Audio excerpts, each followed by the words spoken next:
Hello, good morning, जोहार। सुबह की खबरों के साथ मैं मुकेश तिवारी। चलिए जानते हैं झारखंड की तमाम बड़ी खबरें फटाफट अंदाज में। इससे पहले एक नज़र देश दुनिया की सुर्खियों पर। पीएम मोदी के मन की बात का 120वां एपिसोड। प्रधानमंत्री ने हिंदू नववर्ष और गुड़ी पड़वा की शुभकामनाएं दी। गर्मी की छुट्टियों के लिए बच्चों को टास्क दिया। कंपनियों को टू व्हीलर बाइक के साथ 2 ISI हेलमेट देना होगा जरूरी। केंद्रीय सड़क परिवहन एवं राजमार्ग मंत्री नितिन गडकरी ने की घोषणा। हर साल एक्सीडेंट में 19,000 से ज्यादा मौतें। म्यांमार भूकंप में अब तक 1644 की मौत, 3,400 घायल। 334 एटॉमिक बम ब्लास्ट के बराबर था भूकंप का असर। ऑपरेशन ब्रह्मा के तहत भारत ने भेजी तीसरी सहायता। ओडिशा के कटक में Bengaluru Kamakhya express Daryl. 11 AC coach पटरी से उतरे, 1 की मौत, 25 घायल। रेलवे ने कहा था सभी यात्री सुरक्षित। रमजान पर सऊदी अरब अमीरात के राष्ट्रपति ने दिया तोहफा। 500 भारतीय कैदियों को मिली रिहाई। भारत में रविवार की रात दिखा चांद। आज देश भर में मनाई जाएगी ईद।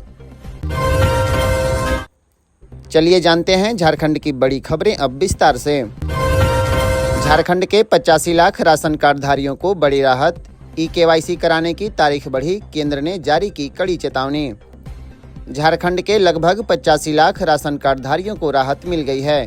केंद्र सरकार ने EKYC कराने की अवधि को 30 अप्रैल तक बढ़ा दिया है। पहले इसके लिए 31 मार्च की अंतिम तिथि निर्धारित की गई थी। खाद्य आपूर्ति मंत्रालय के संयुक्त सचिव जय पाटिल ने सभी राज्यों को पत्र जारी कर इस अवधि में 100% EKYC का काम पूरा करने का निर्देश दिया है। आपको बता दें, झारखंड में अब तक लगभग 70% लाभुक का EKYC करा लिया गया है। मुख्तार अंसारी के शूटर को जमशेदपुर में मार गिराया। एनकाउंटर में 25 राउंड फायरिंग। DSP शाही को भी गोली लगी। झारखंड में छिपा था। यूपी STF ने मुख्तार अंसारी गैंग के शूटर अनुज कनौजिया को एनकाउंटर में ढेर कर दिया। ADG अमिताभ यस ने बताया कि शनिवार की रात STF और झारखंड पुलिस ने सूचना के आधार पर अनुज कनौजिया को जमशेदपुर में पकड़ने पहुंची। पुलिस टीम पर अनुज ने फायरिंग शुरू कर दी। जवाब में टीम ने भी क्रॉस फायरिंग की। इसमें अनुज कनौजिया को गोली लग गई और उसे अस्पताल ले जाया गया, जहां उसकी मौत हो गई। मुठभेड़ के दौरान अनुज ने पुलिस पर बम भी फेंके, लेकिन बम नहीं फटा। दोनों ओर से 25 राउंड से अधिक गोलियां चली है। इसमें STF के DSP धर्मेश कुमार शाही घायल हो गए। 36 साल के अनुज पर 2 दिन पहले ही मऊ पुलिस ने 2.5 लाख रुपए का इनाम घोषित किया था। उसने 4 मर्डर किए थे। उस पर हत्या, लूट समेत 23 मुकदमे दर्ज थे। गुमला जिले में जंगली हाथी का आतंक जारी। 3 लोगों पर किया हमला, 2 की हुई मौत। इसके पहले झारखंड में 6 लोगों को पटक चुका है हाथी। झारखंड के गुमला जिले में जंगली हाथी का आतंक जारी है।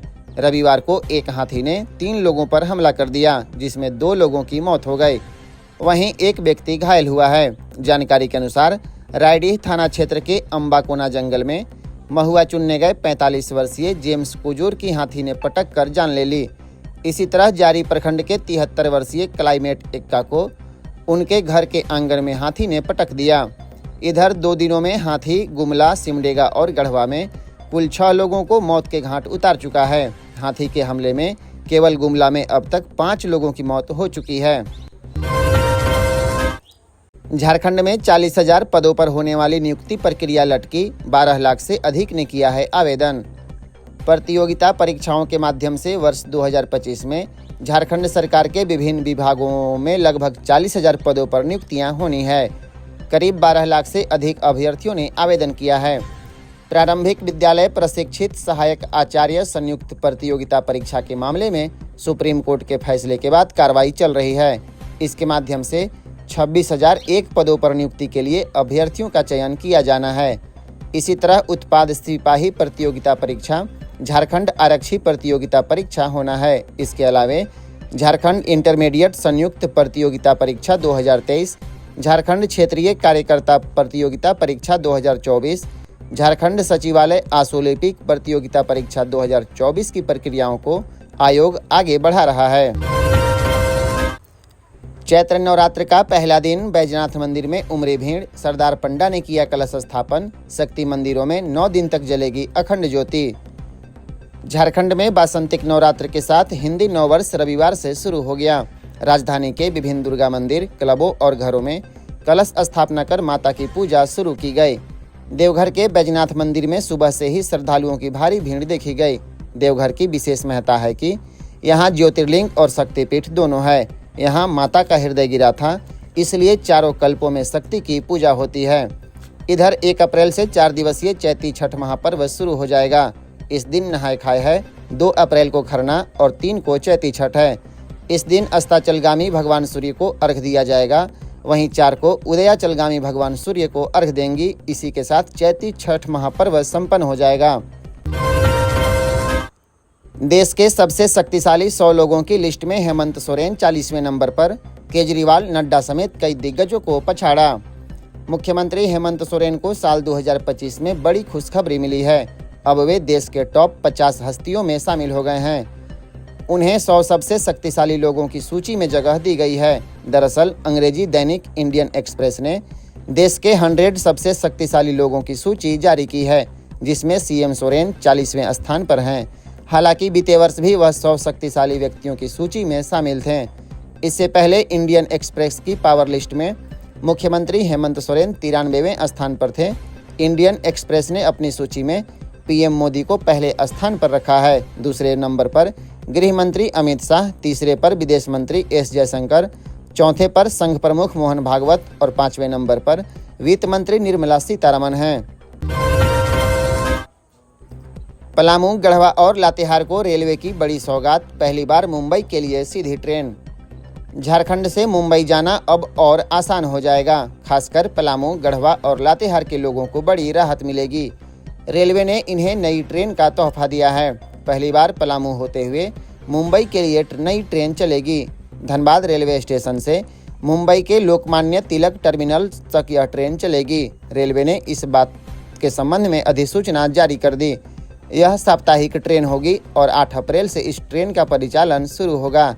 धनबाद एलटीटी एक्सप्रेस 03379 और 03380 पलामू होते हुए मुंबई तक चलेगी।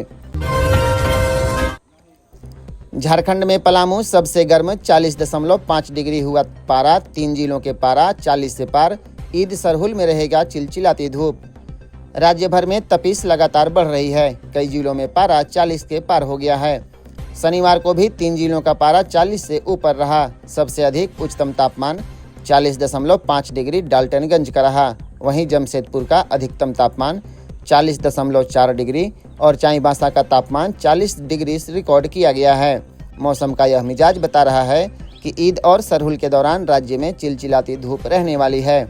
मौसम विभाग ने हालांकि राहत देने वाली बात यह बताई है कि 3 और 4 अप्रैल को आंशिक बादल छाया रहेगा। हालांकि मौसम शुष्क रहेगा। झारखंड में भाषा के आधार पर होगा स्कूलों का वर्गीकरण। सरकार कराएगी सर्वे। राज्य सरकार सरकारी स्कूलों का फिर से सर्वे कराएगी। भाषा के आधार पर स्कूलों का वर्गीकरण होगा। यह सर्वेक्षण इसलिए होगा ताकि सरकारी स्कूलों के पोषक क्षेत्रों के सभी बच्चों के बारे में यह पता लगाया जा सके कि उनकी मातृभाषा क्या है, वे कौन कौन सी भाषा बोल और समझ सकते हैं। स्कूलों में जिस एक क्षेत्रीय भाषा के 10 से 15 छात्र होंगे, वहां एक शिक्षक को लाया जाएगा। 1 अप्रैल से 5 प्लेसमेंट एजेंसियां चलाएंगी झारखंड में शराब की खुदरा दुकानें। विभागीय मंत्री ने दिया निर्देश। राज्य की हेमंत सरकार अब शराब नहीं बेचेगी। वहीं 1 अप्रैल से शराब की खुदरा दुकानें भी बंद नहीं होंगी। 5 प्लेसमेंट एजेंसियों को इन्हें चलाने का काम सौंपा जाएगा। उत्पाद एवं मद्य निषेध विभाग के मंत्री योगेंद्र प्रसाद ने शनिवार को अवकाश होने के बावजूद विभागीय अधिकारियों के साथ मैराथन बैठक की। इसमें कई निर्णय लिए गए हैं। जानकारी के अनुसार राज्यों में उत्पाद की खुदरा दुकानें चला रही 7 में से 2 को छोड़कर 5 प्लेसमेंट एजेंसियों को 2 माह या नई उत्पाद नीति के लागू होने तक अवधि विस्तार दिया जाएगा। झारखंड में प्रवर्तन निदेशालय की कार्रवाई। पेयजल घोटाले के आरोपी कैशियर की 1,76,00,000 की संपत्ति जब्त। प्रवर्तन निदेशालय यानी ईडी ने पेयजल विभाग में हुए घोटाले के आरोपी कैशियर संतोष कुमार की 1,76,00,000 रुपए की संपत्ति जब्त कर ली। जांच में पता चला कि संतोष ने जालसाजी कर अपने बैंक खाते और एक फर्जी कंपनी के खाते में 22 करोड़ 86 लाख रुपए ट्रांसफर कराया था। यह राशि नगर विकास विभाग ने पेयजल विभाग को योजना के क्रियान्वयन के लिए डिपॉजिट वर्क के रूप में दी थी। आपको बता दें, घोटाले की जांच में ईडी ने एक आईएएस अधिकारी और इंजीनियरों के 26 ठिकानों पर छापेमारी की थी। इस दौरान 55.08 लाख रुपए कैश और जालसाजी से जुड़े दस्तावेज और डिजिटल डिवाइस भी जब्त किए गए थे। इधर विधानसभा के बजट सत्र में भी यह मामला उछला था। आज के लिए बस इतना ही। फिर कल मिलते हैं झारखंड की बड़ी खबरों के साथ। फटाफट। धन्यवाद।